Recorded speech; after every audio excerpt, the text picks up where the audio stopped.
Graça e paz, queridos irmãos, sejam todos muito bem-vindos. Vamos dar aqui prosseguimento com a leitura orante dos Salmos. Hoje, o salmo que será da nossa apreciação é o salmo de número 11, Salmo de Davi, salmo do rei Davi. E esse salmo ele tem uma característica, eu não tinha falado isso até aqui. Os salmos eles têm categorias. Existem salmos que são salmos de louvor, outros salmos de lamentação, outros salmos de ação de graças, outros salmos que são chamados do reino, ou salmos messiânicos, por exemplo, e salmos imprecatórios. São categorias que podem existir no salmo. Eles podem estar dentro de uma dessas categorias. O salmo de número 11 é um salmo de lamentação. E a gente entende que lamentação na Bíblia não é o mesmo que aquilo que a gente costuma chamar de murmuração. Da pessoa ficar lamuriosa, né? Reclamando da vida, reclamando de tudo. Não é isso. A lamentação é algo que se faz na presença de Deus, expondo a experiência difícil que você está enfrentando. Percebam que Deus é a fonte de refúgio para quem está vivenciando uma situação difícil. E é em Deus que o salmista expressa a sua lamentação. Entenderam? Então, lamentação é nesse sentido. Esse é um salmo que Davi, muito provavelmente, ele enfrentava a perseguição de Saul, né? Diante dessas perseguições, ele expressa que Deus é o seu refúgio. É o seu refúgio. É aquele em que ele pode buscar a sua segurança. Que a sua segurança não está num lugar, mas está numa pessoa. Que a sua segurança está em Deus. É isso que o salmista está expressando nesse salmo. Então eu peço a você, meu irmão, minha irmã, que, se possível, vá a um lugar mais silencioso, sem distrações, tome a sua Bíblia consigo, para que a gente possa fazer a leitura desse salmo, salmo de número 11. Eu vou fazer aqui a leitura e você acompanha comigo. Essa leitura já é uma leitura orante. Esses intervalos que nós fazemos é meditando em alguma parte desse salmo que tem Deus falado através dele ou dessa parte ao nosso coração. Tá? Diz assim: o Senhor é forte refúgio. Ao mestre de canto, salmo de Davi. No Senhor me refugio. Como dizeis, pois, a minha alma? Foge como o pássaro para o teu monte. Porque eis aí os inimigos armam o arco, dispõem a sua flecha na corda, para as ocultas dispararem contra os retos de coração. Ora, destruídos os fundamentos, que poderá fazer o justo? O Senhor está no seu santo templo, nos céus tem o Senhor o seu trono, os seus olhos estão atentos, as suas pálpebras sondam os filhos dos homens. O Senhor põe à prova ao justo e ao ímpio, mas ao que ama a violência, a sua alma o abomina. Fará chover sobre os perversos brasas de fogo e enxofre, e vento abrasador será a parte do seu cálice. Porque o Senhor é justo, ele ama a justiça, os retos lhe contemplarão a face. Porque o Senhor é justo, ele ama a justiça, os retos lhe contemplarão a face.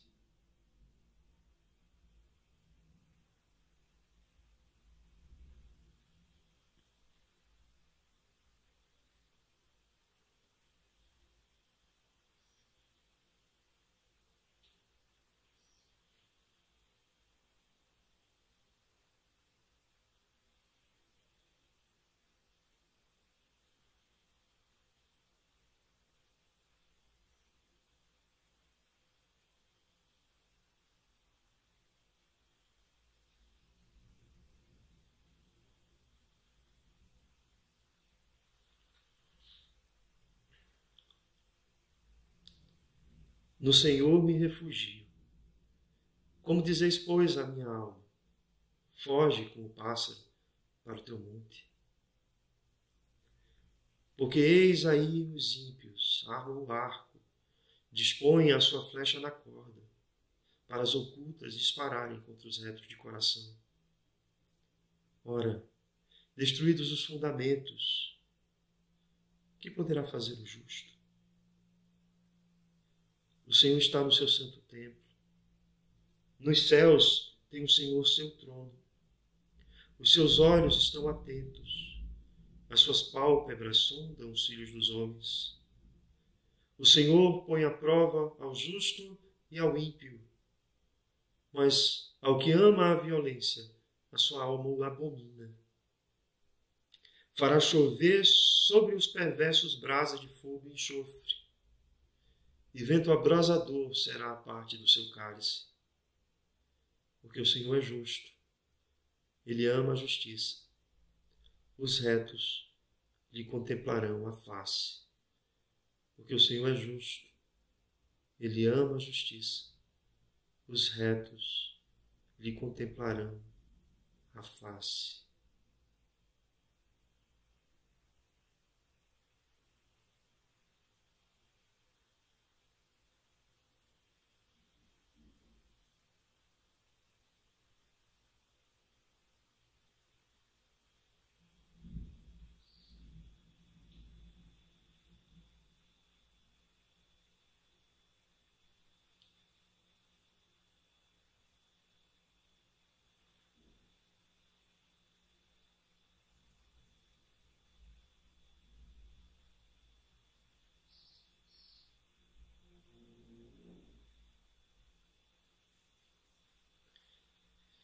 No Senhor me refugio. Como dizeis, pois, a minha alma, foge como pássaro para o teu monte. Porque eis aí os ímpios, armam o arco, dispõem a sua flecha na corda, para as ocultas dispararem contra os retos de coração. Ora, destruídos os fundamentos, que poderá fazer o justo? O Senhor está no seu santo templo. Nos céus tem o Senhor o seu trono. Os seus olhos estão atentos. As suas pálpebras sondam os filhos dos homens. O Senhor põe à prova ao justo e ao ímpio. Mas ao que ama a violência, a sua alma o abomina. Fará chover sobre os perversos brasas de fogo e enxofre, e vento abrasador será a parte do seu cálice. Porque o Senhor é justo. Ele ama a justiça. Os retos lhe contemplarão a face. Porque o Senhor é justo, Ele ama a justiça. Os retos lhe contemplarão a face.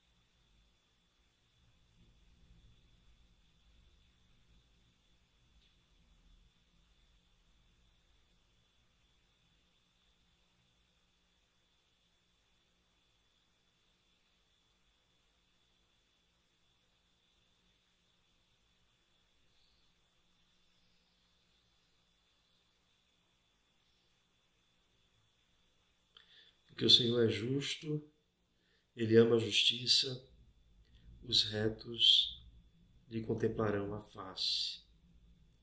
Qual é o contexto aqui do Salmo que estamos lendo? Como já se é sabido, é um Salmo de Davi. É um Salmo que trata da perseguição que Davi estava sofrendo por parte de Saul. É um salmo em que Davi é aconselhado por seus acompanhantes a fugir para o monte, porque eles tinham informações de um ataque furtivo que estava prestes a acontecer, pelas tropas de Saul. Mas Davi, ao invés de ser atemorizado com aquelas informações e simplesmente fugir para um monte para evitar esse conflito, Davi, ele se volta para Deus. O refúgio de Davi não era um monte. O refúgio de Davi era a presença de Deus. E por amar estar na presença de Deus, Davi sabia e reconhecia que Deus não o abandonaria. Davi sabia e reconhecia que o controle de todas as coisas não estavam na mão de um rei ímpio e apóstata.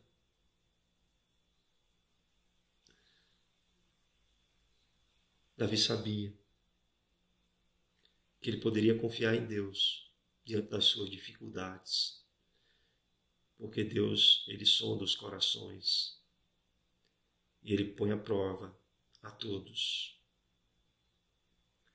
e abomina aquele que age com perversidade.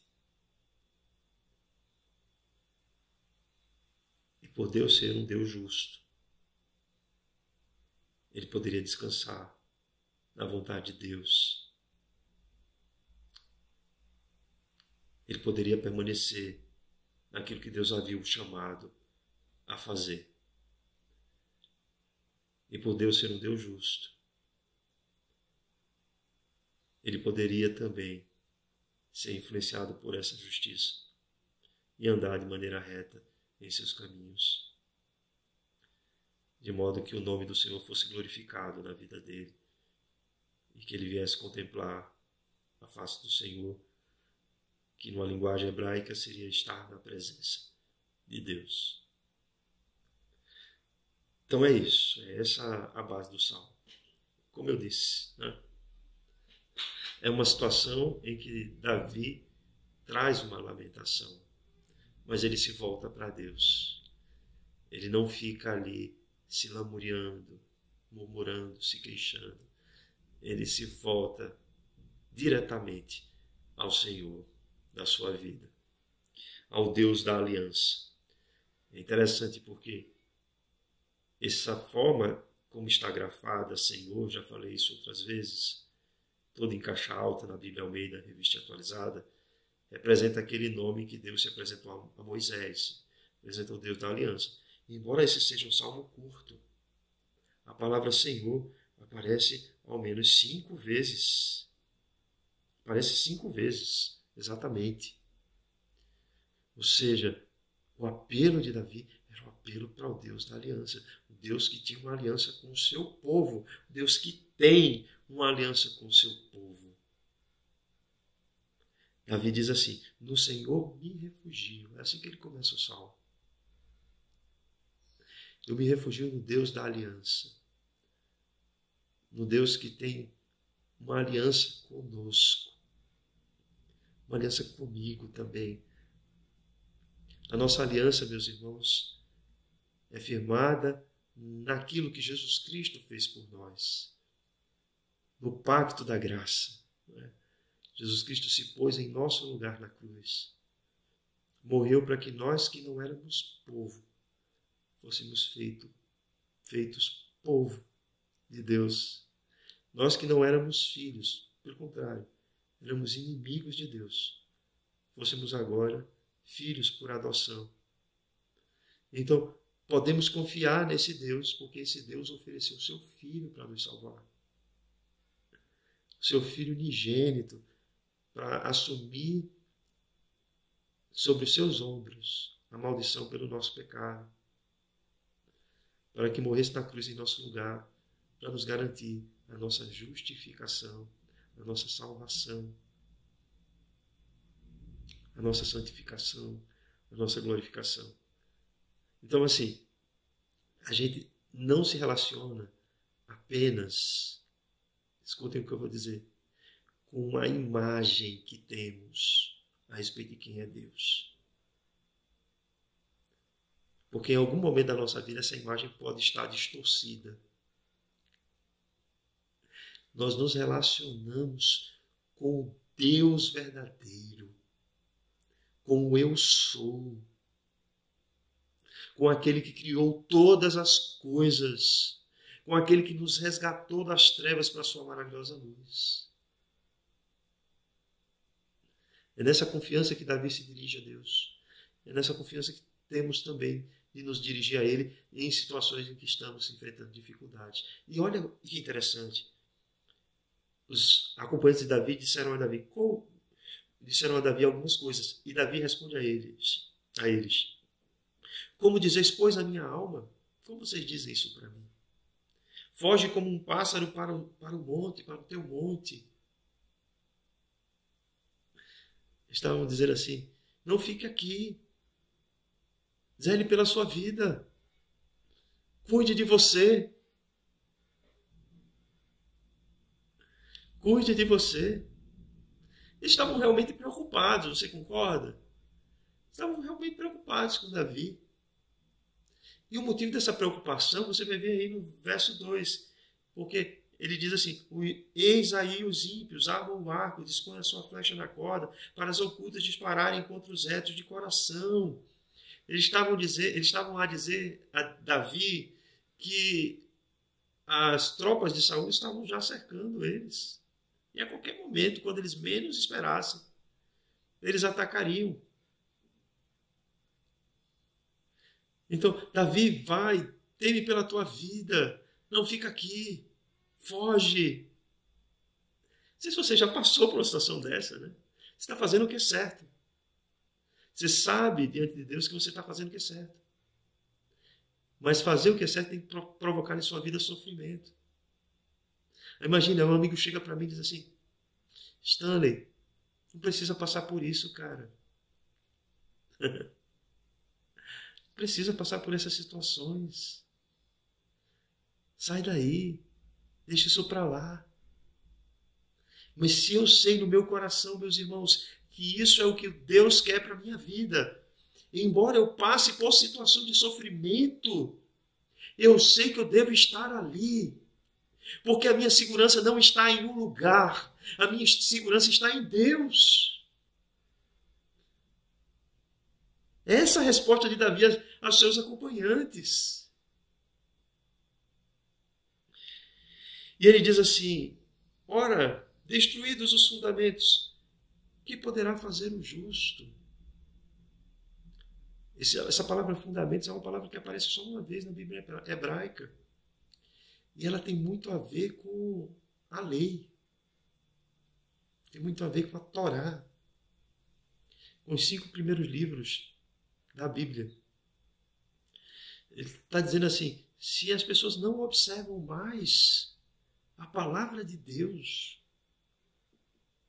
se elas destruíram o fundamento da palavra de Deus, o justo não tem vez. O que age com justiça não tem vez.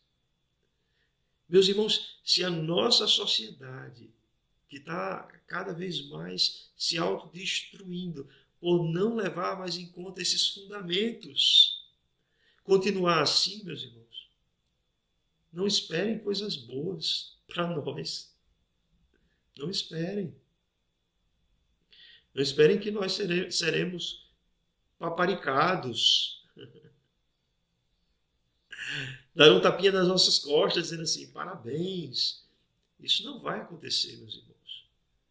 Uma sociedade cada vez se distancia dos fundamentos da palavra de Deus, da vontade de Deus, é uma sociedade que cada vez mais rejeita também aqueles que buscam viver segundo a vontade de Deus revelada na palavra de Deus. Isso pode acontecer fora e dentro da igreja, meus irmãos. Dentro da igreja. Se a igreja rejeita esses fundamentos, aí o que vai acontecendo com a igreja aos poucos? Ela vai dando mais voz e vez àqueles que não têm nenhum compromisso com a palavra de Deus. É triste, Mas isso tem acontecido. As pessoas querem mais ouvir agora pregações que massageiem os egos, né? E façam com que elas se sintam bem, ao invés de serem confrontadas pela palavra de Deus, para que elas possam viver em santidade. Ora, destruídos os fundamentos, o que poderá fazer o justo? Aí aqui temos uma pausa, depois dessa pergunta retórica. E o verso 4 ele já começa dizendo: o Senhor está no seu santo templo. Meus irmãos, Deus é imutável. Nada abala Deus. Nada. Nos céus tem o Senhor o seu trono. Ele governa sobre todas as coisas. Deus tem controle sobre tudo que há e que existe. Os seus olhos estão atentos, as suas pálpebras sondam os filhos dos homens. Meus irmãos, Deus está no controle. Deus está no controle. Por mais que estejamos enfrentando situações difíceis, entenda isso. Isso é recorrente nos Salmos. Deus continua no seu trono imutável. Continua governando sobre todos e sobre tudo. Não temam as ameaças. Não ouçam os conselhos que lhe levam a desistir de algo que Deus tem posto em seu coração, simplesmente para que você evite um sofrimento.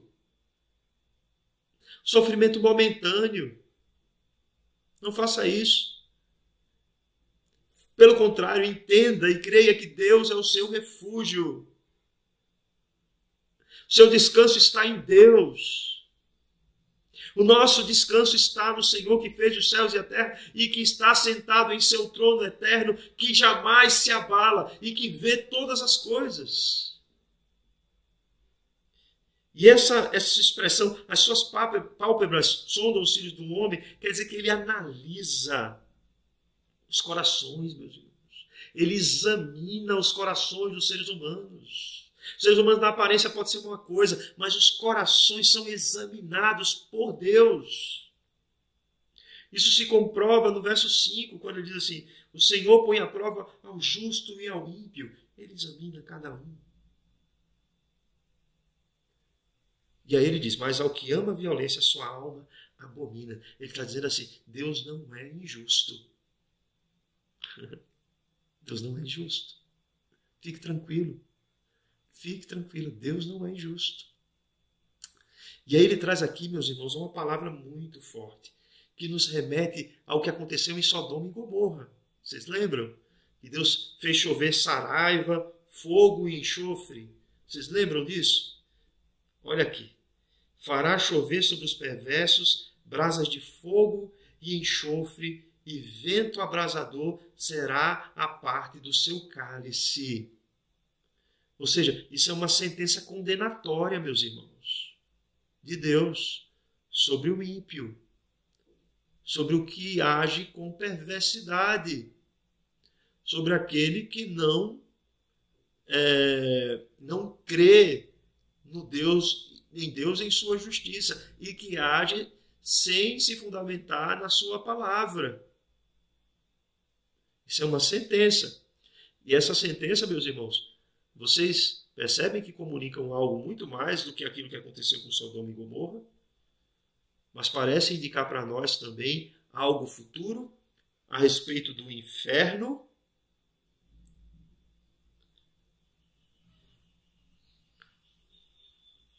Será a parte do seu cálice, meus irmãos, os ímpios, aqueles que rejeitam a graça de Deus, o chamado de Deus, sendo mais técnico aqui, rejeitam o chamado de Deus, o chamado geral de Deus, para se arrependerem dos seus pecados e crerem no Evangelho de Jesus Cristo. Eles já estão condenados, meus irmãos. Estão condenados porque os próprios pecados levam à condenação. Sendo Deus justo, santo, Ele não vai compactuar com o pecado. Isso serve de alerta para todos. Para todos. Que Deus é um Deus justo. E que podemos, sim, confiar na sua justiça. Olha o que está aí no verso 7. Porque o Senhor é justo, Ele ama a justiça. Os retos lhe contemplarão a face. O Senhor é justo. Ele ama a justiça. Os retos lhe contemplarão a face. Esse foi o texto que eu fiquei meditando em meu coração, um verso do Salmo. Na Presbiteriana Nova Esperança, temos visto os atributos de Deus. E nesse domingo, nosso irmão Edmir falou sobre a justiça de Deus. Irmãos, os atributos comunicáveis de Deus indicam justamente isso. É algo que Ele nos comunica. Ele nos comunica. Então, a justiça de Deus é algo comunicável. De modo que aqueles que creem em Deus devem agir em conformidade com a justiça de Deus. E embora, meus irmãos, saibamos que sejamos pecadores e que a nossa justiça própria não produz em nós salvação. Não é verdade? Mas a justiça de Jesus Cristo produz em nós salvação. Reconhecemos que fomos salvos para as boas obras, que Deus de antemão nos preparou para que andássemos nela. Ou seja, a vida de um regenerado é uma vida transformada. É uma vida que vai se fundamentar na palavra de Deus. Vai buscar na palavra de Deus o paradigma, o modelo de vida que Deus quer de nós. Entenderam? Então, se Deus é justo, Ele ama a justiça. E nós respondemos a esse Deus justo que ama a justiça em retidão.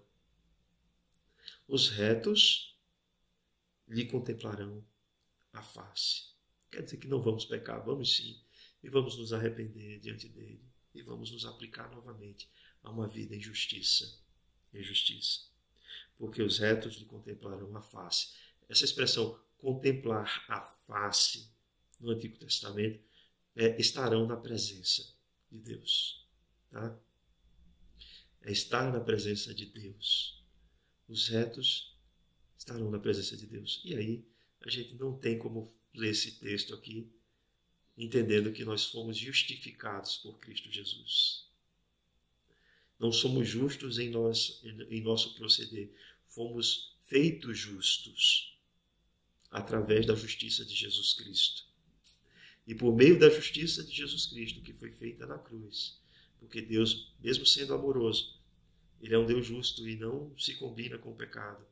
Ele derramou a sua ira santa sobre o próprio Filho de Deus, para que ele pudesse, através do sacrifício do seu Filho, Jesus Cristo, nos conceder, ou conceder melhor, a todos aqueles que creem em nome de Jesus Cristo, a salvação. Porque o Senhor é justo e Ele ama a justiça. Os retos lhe contemplarão a face. Vamos orar? Deus, buscamos em Ti refúgio para a nossa alma. A vida é um fenômeno complexo, Senhor. Muitas vezes nos sentimos em grandes dificuldades. Sentimos a nossa alma ser oprimida. Buscamos conselhos, mas nem todos os conselhos, Senhor, nos levam de volta à Tua palavra.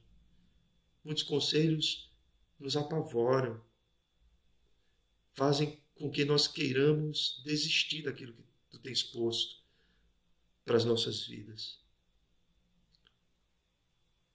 Eu te peço, ó Senhor Deus, pelo Teu Espírito, faz com que busquemos, Senhor, em Ti o refúgio que nós precisamos e que continuemos, Senhor, mesmo que em meio aos sofrimentos que tenhamos que enfrentar, por obedecermos a Tua voz, que possamos, Senhor, manter o nosso coração confiante em Ti, porque Tu és um Deus justo, Tu és um Deus santo, Tu és um Deus que tem o controle sobre todas as coisas.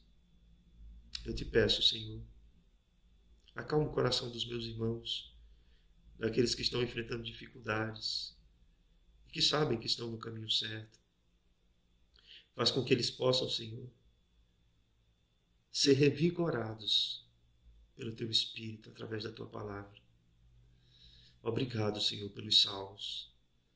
Obrigado por nos fazeres orar, Senhor, com essa confiança. Porque Tu és um Deus justo, Senhor. Tu amas a justiça. Os retos contemplarão a Tua face. É isso que nós oramos em Cristo Jesus. Amém e amém. Até a próxima, meus irmãos. Fiquem com Deus.